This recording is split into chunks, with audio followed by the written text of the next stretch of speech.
Hello, my name is Sherry. I live here in Hillview, Kentucky. I have some very valuable information to give to you. No one else is going to put this information out, or perhaps people don't have it. The government's certainly not going to put it out. I'll be the first.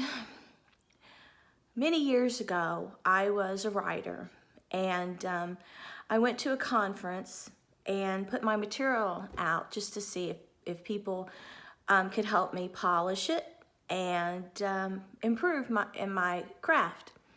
I met a guy named John Saul. I met Terry Brooks, Andy Cohen at Grade A Entertainment, Michael Sack, and a lot of other people. Ron Howard was the speaker the first year, and I met Spielberg's people, and then I went over to Kauai for vacation after the conference, and casting director for Jurassic Park and Dragonfly was in the room next to mine, and we went to see a day of the filming of Dragonfly at the airport, where Kevin Costner was flown in by helicopter, and later we were at a night spot there with me and my husband, and the cameraman, Mr. Parrish, came and sat at our table. His last name wasn't Church. I remember him as his name had to do with the church. Sorry, it was Parrish, but it wasn't actually Church. So he was telling us that Nicole Kidman and Tom Cruise just split up, trying to give us the details as to what was about that. But I wasn't a Tom Cruise fan, so I didn't really care what the gossip was. But I was invited to 6 conferences, and John Saul asked me if I submitted the first story. No one told me it was used in the movie Wrong Turn. No one said that. But the guy that hosted it, John Tullius, said I had a real talent and keep coming back, because usually the first conference no one has published, but it's usually the next conference. I was invited to 6 conferences. I went on a cruise with John Saul and my writers, with my husband, to the Panama Canal. Well, I had no idea John Saul was a voodoo practitioner. I had no idea he was with the Illuminati or a Satan worshiper. But all I know is after my work was used without my permission and appeared in the Godsend, I had put characters in it. So somehow, when Michael Sack, John's husband, who's an ex-psychologist, told me that he and John were meeting with some people after the cruise in the film industry to decide if they were going to have a career, George Clooney ends up using my material, and I don't know how he gets it. Then later, my dad is paralyzed, and he learns to be able to use his feet again, but he was paralyzed from the waist down after somebody broke his spine at bingo with a military weapon. We went to the hospital. There was a guy there with a fake uniform, fake badge. Told me if I did not come with them, he looked like CIA or something, his head was shaved, that my dad would never come out of the surgery okay. Well, they gave him a stroke when he was having the surgery. And after this happened, I had on my power book a story, and all I just said was, what would happen if we do something, a movie where we kill Hitler? Maybe that will make the Jews happy and give them some closure. I put it on my power book. Quentin Tarantino used it, but somehow it appeared in a movie with a group that works with Clooney called the Splat Pack. Eli Roth, Quentin Tarantino, he's friends with all them. But worse than that, Stephen King endorsed another story that was on my computer that became the movie Hostel. I had the whole synopsis because I'd stayed in a hostel in California a short time and worked at the daycare there when I was like 20, 21. Worked for a company that did promotions around the United States. And after I did a promotion, I got kind of bored with that line of work. And I thought, well, I'm going to go to California and see what I can do out there. And then while I was there, some guy came up, asked me if I wanted to go to this new pizza parlor just opened. I set my backpack down. He took my $1,000 and my bus ticket home. And so I just kind of stayed out there because I wasn't ready to come home, to see what kind of jobs were available and see if I could do any kind of promotional work there before I came back to Kentucky. And so I met Jerry Weiss, a director at a place called Dimples. That lady that owned the employment agency suggested I go with a singer who was just getting started because she felt sorry for me after my ticket was stolen. And he got to know me, and then if I flew back out a couple times later, he'd meet and he'd take me out to dinner. Nothing romantic, nothing at all. He just liked the way I danced because I'd had Arthur Murray dance lessons, and he said I was a good dancer and he liked to have a good dance partner. But I met him, and I met other people in the entertainment industry, and they were old people that were very professional, very wise. Jerry was actually the director for a while of Television Arts Academy, but he treated me professional. No hanky panky, nothing. I was just a wallflower at the time. He said I had already had so many experiences in my life that I should put them in a book, very rare experiences. But when I went to this conference, I was writing fiction writing. And the first thing I wrote about was my family, my distant kinfolk from the hills. I did it as a tribute to them. On one side of my family, it's all school teachers, missionaries, principals. The other side, some of my relatives came from the mountains. But when I was a baby, they'd already moved to Kentucky, and my great-grandma had a boarding house, but she used to have coal mine rights and moonshine stills and things like that. She was a bootlegger growing up when she was young. And my great-great-grandmother was full-blood Cherokee. Her husband bought her off a reservation. I didn't understand to figure out until last year that on the other side of my family, my grandpa, his great-grandmother was Cherokee too. So that was a coincidence. So I have some Indian blood, and I do have psychic powers. So this group latched on to me. Well, to make a long story short, now John, or someone impersonating him, is telling me that he wants me to be a sacrifice, that he's a devil. I'm getting stuff saying that Stephen King endorsed my story Hostel through Ellie Roth. Ellie Roth used my book cover that I did, a Christian book cover about my friend that's a nun, Sister Alwinia. She's a very holy nun. She blessed over 50,000 babies, and he put a demonic character on it, and they said they're going to possess me with the devil. And there was a cross on her book that I put on the book I did, the book I did about her, it was a cross, and it was hanging above her. They used it on the poster, and they said, we're going to possess you. Next thing I know, I'm burning at night. They send one of my stepkids here that had never been here, the first time and only time, 10 years, and she had never come to Kentucky. That day, all my computer monitor images are leaning to the side. And two of his kids want to know our birth dates when they already knew our birth dates, even though they lived with their mom out of state and never sent any cards or anything to let us know anything happened in their lives after they left when they were small. They still ask our birth dates even though they knew. And then we started being experimented on. And there were radio waves put here that shouldn't be here because I hired two different detectives, one from California who was an ex-federal agent who brought over $100,000 sweeper equipment at my house and found them. We started burning. I started being tortured. I felt like I was dying night after night. They were conducting paranormal experiments.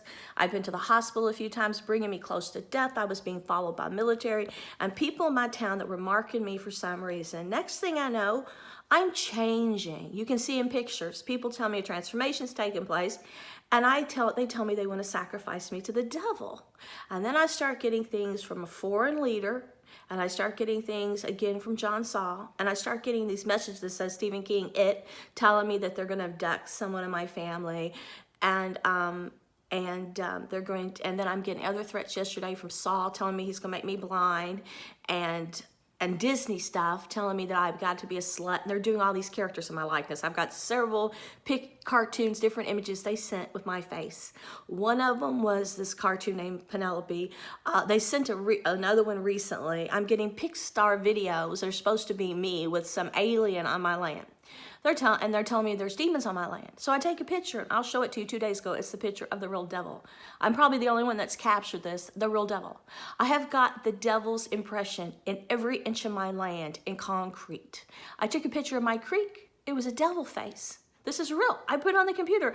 No one has these pictures. You can go to Oswald or anywhere, and you'll never see these faces. And it's not open to the public.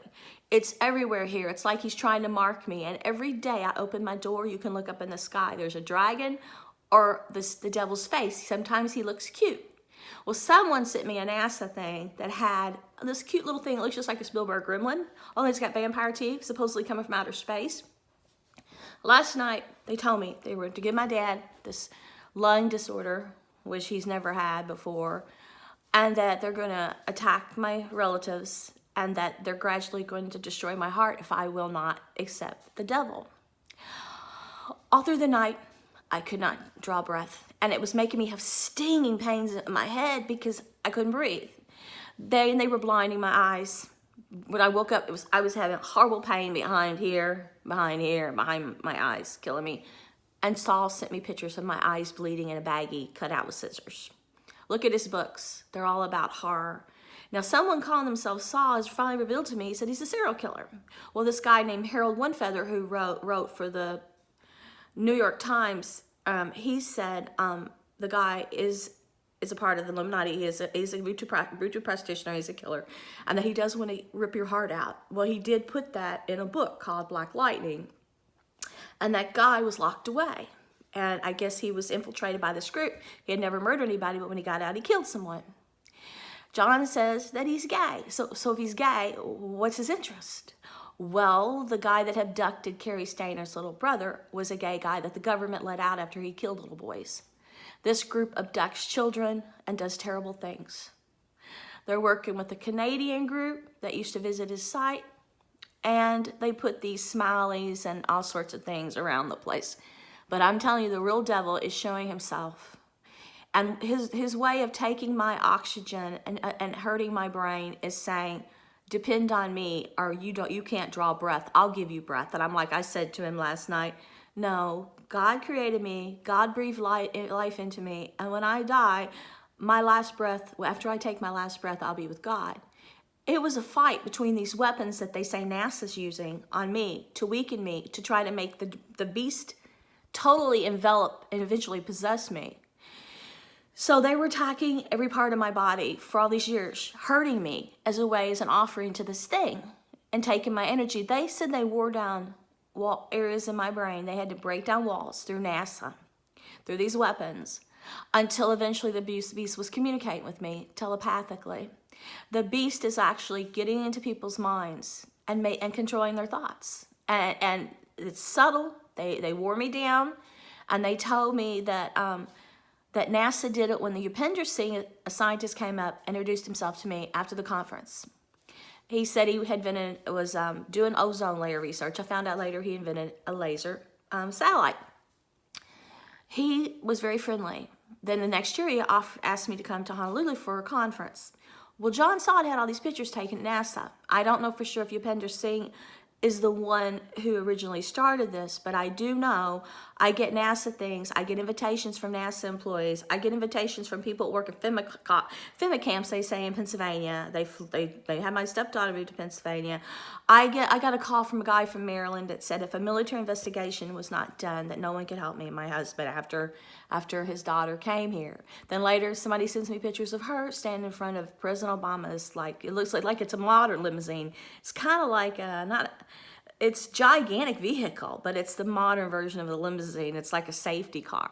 And she's smiling. And later they send me pictures of her dressed like a superhero character. Then, for some reason, his kids had never written or sent school pictures or let us know when anything happened in their life. They ever had boyfriends, girlfriends, anything. We weren't told. Out of the blue, one of his daughters sends us both an ISIS gift card to Starbucks. Well, I didn't use it. I thought something was not right.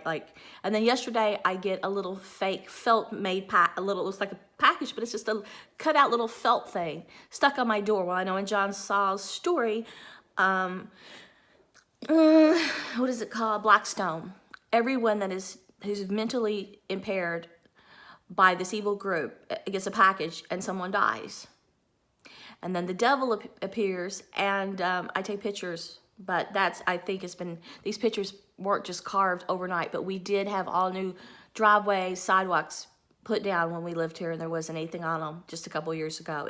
It's getting really bad. And then someone tells me, because I asked Donald Trump and Rand Paul if they would ask Putin to help them with the election because he won 2 elections, that Hillary Clinton's mad at me. Now, how would she even know me? But they say she's furious with me over that incident because she thinks I had something to do with Donald Trump winning the election. They tell me this stuff, but they do show me my face in Disney animation against my will, and they said they're draining my soul. And when someone contacts me, says Stephen King says write or die, and Saul says write or die, and they use Stephen King's face and everything. It's one day 200 things from him say that he belongs to a kill club called the Clowns. And this group I see, even foreign leaders, are putting deer antlers everywhere, and they have their own satanic people, and the deer antlers represent the devil, out destroying the community, doing terrible things to people. And then I can see it's all Illuminati. It's all connected. These people are all the same. So if I'm talking to one and he's telling me the devil, like John Saul's telling me the devil, well, they probably all are the devil because the devil's working through them. So when the king says, we're taking your soul by you writing, I'm like, no, you're not, because I closed the door. When I went to a writer's conference, I was naive. But the devil can't hurt you as far as I'm concerned. Maybe other people are just wicked. Unless you let it in. I shut the door. I shut the door. The devil wants something for me. He never gave me anything but grief. Ever. And Saul said, there's a price for excitement. I'm like, I didn't have any excitement. I went to a conference, and then you people used me and abused me and stole everything. I mean, I'm the one that suffered. So evidently he's the one they're the ones that think they're getting some excitement. I don't get any. I never got any. I got suffering. I have suffered for many years. I have suffered for 20 years. 20 years of daily pain and torture and suffering. And I had no idea, because I suffered because I was naive. I suffered because they said I was sweet when they met me. They said they destroyed that. I suffered because I had idealistic approach to everything. And John says, and this whole group says, hey, you were going to change the world, make it better, weren't you? Ha ha, we kept you from changing the world and making it better. He even said in class that he couldn't stand people that were like Mother Teresa. He hated good doers. So I'm like, something don't add up here. Nobody thinks like that. But I had to investigate his crimes, because after I was robbed so many times by a group that he's affiliated with, Illuminati and the writers of the conference. There were a lot of people at the conference. Jack Canfield, the chicken noodle soup guy that puts the NATO-looking star on his site. John Saul has the same NATO-looking star on a desk that was professionally made for him. I started realizing these people were building an empire for the devil. And they were stealing. They were using Microsoft. But not only that, they're using NASA to hack people's brains to where they have no resistance to the beast. They have no control and protection. But I come from a very down-to-earth, loving family. I've met a lot of saints, prophets in my life. I even got to see Pope John Paul II. Don't know if he was, but he did look at me, make the signs of the cross, and I smiled at him, made the signs of the cross. I was like in second row. I did see Mother Teresa, but the best person that blessed me was Sister Alwina, and she took me to see her. I have met angels. I have met beautiful angels in my life, and so these people aren't going to tarnish that. They think that they thought for so long they had me because I was gullible. I kept writing. But eventually, when I bought a ticket to Russia, because I was going to try to see if I could go there to escape when they had tortured me so bad, I didn't want to live there, but I wanted to go see if I could find political asylum, and eventually maybe go there part-time, because I was being murdered. But while I was being murdered, I couldn't understand. They would never tell me why they were hurting me so bad. They were making the devil infiltrate me through the pain, through the heart, through the fear. The devil feeds on fear. They're causing fear. Last night, I could not draw breath the whole night. The pain was bad in my brain because I couldn't breathe. I kept struggling. Then they said they're going to give my dad OCPD after they already gave him a stroke and crippled him. They attack him all the time. They're after him. They're trying to make him belong to the devil. And he really needs prayers so bad. He's a loving, good guy, but they torture him like me to try to make the devil come. And I know he just needs help so much because he's crippled now. He can't even get out and leave. If he wanted to try to get away from this group and we wanted to try to find a place to go, they put him in a wheelchair. But he's self-sufficient. He cleans his own house, does his own yard work from his wheelchair. But they told me last night, we're going to make him join the dark side. They send me Star Wars things. They said they could send people to space. They said, your dad is like Darth. We're going to make him like Darth Vader. This group's telling me they send people to the moon. They're telling me they keep people from their soul from going to heaven. They tell me that, they tell me when I die, they're going to send me to hell. They tell me I'm already damned for life, that they took away all my goodness. They're crazy. They're totally nuts. They're trying to lock me away to try to, they said, make this transformation occur for the beast. I've been through such agony, you cannot imagine. And whatever torture they have in store, like they said, rip my heart out or rip open my rib cage. I just know in my soul and my heart, it belongs to God. And I know that they're threatening my family. I know my family needs protection. I don't know if anybody in the universe is going to protect them, because I think the government is working for the devil, worshiping the devil and putting these weapons out there. I just know that my family's loving and kind. We were all good growing up. Nobody ever hurt anybody. Nobody broke the law. You know, nobody abused any innocent soul. We didn't ever steal from anybody. You know, we've never wronged anybody, really. So I just hope God will show favoritism and be forgiving and be on our side, because my family doesn't even know the stuff's going on. They don't know anything about me, anything about these writers or film people. They've never had any desire to have anything to do with the entertainment industry or anything to do with art. They've never tried to be in the public eye. They be show-offs or anything. And they're hard-working, those to the grindstone people. And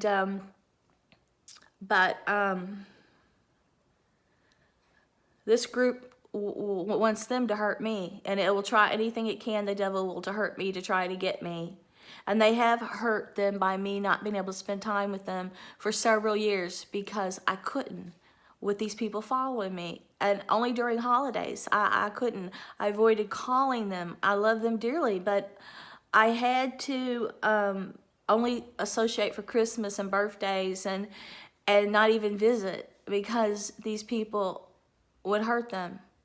And I think these people are linked to organized crime too, and some dark branches of military and law enforcement. Not the good guys. There are more good guys than bad guys, but they have their own shadow government that's been stalking me here.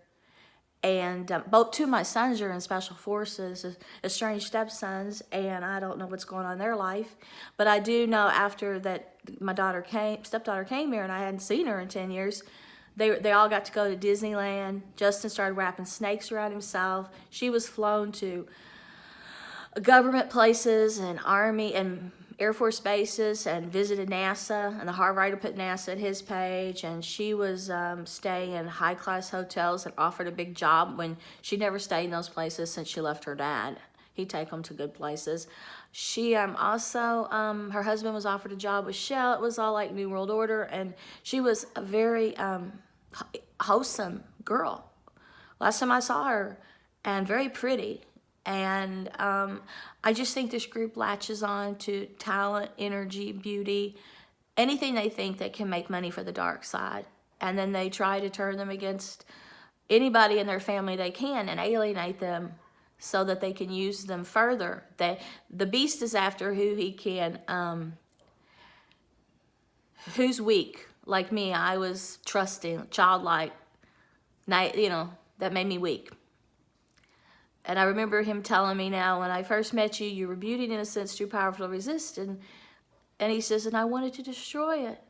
The thing looks for things to destroy.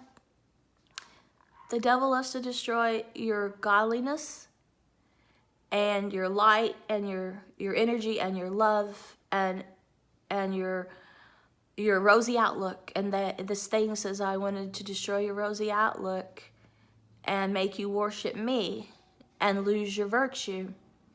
And then they put cameras in my house, started filming me nude, and putting me, they said, at porn sites without my awareness. And then I get this thing with George Clooney's face that says, I took your innocence. It's all Illuminati. It has to be. But when they try to get me to work for presidents, government, things like this, I'm like, I got a very bad feeling, because I'm not a little girl anymore. And I don't work for the government because I feel it's affiliated with the devil, and I'm not going to feed the devil's empire. I don't want to grow through government. I've never accepted a penny from any of these people. I've done volunteer work for government officials. Like, I like Rand Paul and I like Ron Paul because they represent freedom and liberty. I'll go to their site and promote them. I've gone to Rand Paul functions and donated money. I will help if I see that there's good coming out of it, and I see Rand Paul educating people and helping abused women and stopping abortion. Heck yeah, I'll help anybody that stops abortion. Rand Paul puts the news out about abortion, which other people don't, the horror in it. I mean, they're actually aborting babies now, sticking needles into their hearts. And they were aborting babies after the heart was beating for many years, and the government didn't tell you. And what I think is weird is now they're talking about wanting hearts and wanting my heart, and trying to kill people and rip their heart out and sacrifice the devil or eat it. What is it about hearts? What is it the beast wants about hearts? What energy lies in hearts? You know, is it a way to our soul? But if you're pure-hearted and you're good, I don't think they can get anything from our heart. I think people with a good heart go to heaven. I know people in my family have good hearts, and I think we'll all go to heaven. We have very good hearts. But the beast can't tarnish it. And they don't sin. They don't commit any wrongs. They've never broke the law. And I think they're God's favorites. I think they're His chosen ones. I think He's always helped them, and I think just because I guess I wrote some wicked stories. Some of them were fiction. They all had Christian endings. I guess because I met wicked people. I think maybe it might have brought the devil here in my life, but I shut the door and I locked him out, and he's locked out for good. It's thundering right now, and he could offer me the world's money, anything on a silver platter, fame, love. He'll never be part of my life. I closed the door. I don't love him. He's a devil, and he's a mischief maker, and he hurts people. And my pain and suffering for all these years was more unbearable hell than anyone should ever have for a day, and I had it every day. And the loss and sorrow that I endured, especially like my mom died and they made her suffer, and then later John Saul sent me a card, a sympathy card, and someone with his group said, "Oh, we're so glad she's gone, because we didn't like it that she had influenced you in any way." They wanted me. They wanted me so bad that I think they take people's parents away, and I think they take everyone away that they think can prevent the devil from getting the energy he needs from you, or using your gift. And for all these years, I was played for a fool, enslaved to write, manipulated by weapons and local armies, programmed on the computer and by phone, harassed. There is a slave system for the beast. And I want to break free. And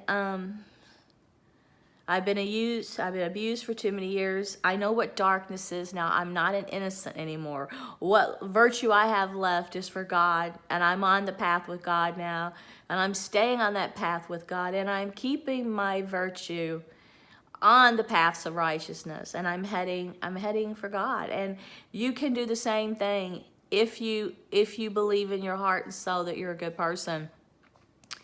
And you can strive to be in the light. You can pray to God every day. You can reach for heaven, and you can close that door to Satan. It might mean your death. It might mean suffering.